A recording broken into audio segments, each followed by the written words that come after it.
By June of last year, when we were in the midst of full lockdown, it was 80% in general of patient visits. Now it's about 40 to 50%, depending upon specialty. I think telemedicine, is certainly here to stay. There are many things that I can manage over video and over the phone. And why should patients come in? I think we're going to have many more apps and other devices. So, a year ago, I wasn't necessarily able to do spirometry, right? I could do spirometry at home now. I could do pulse ox at home. I can give them, if they're, heart failure patients, certain other devices, remote patient monitoring to check on them. That's better for everyone. Why do patients, need to come in if I can provide the same level of care at home?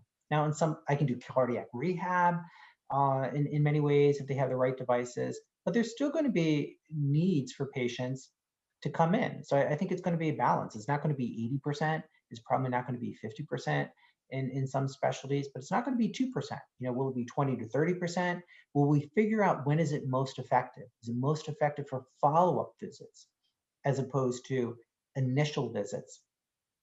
But I do have concerns, Barry, to your point, that instead of it perhaps being an equalizer in terms of reducing disparity, could it actually create more challenges and widen the gap?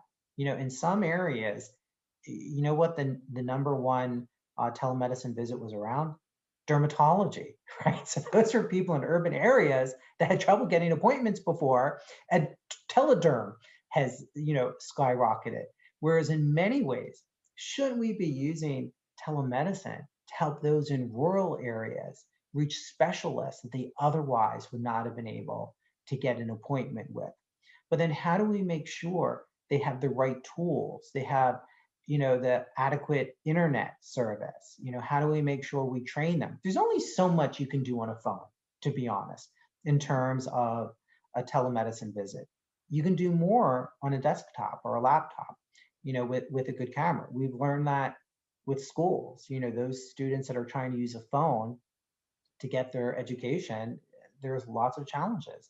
So I think we have to be ready to address the disparity that persists in technology and not widen the gap instead of narrowing the gap, which really should be the goal of telemedicine. So I'm hopeful about that because I think people are starting to address it.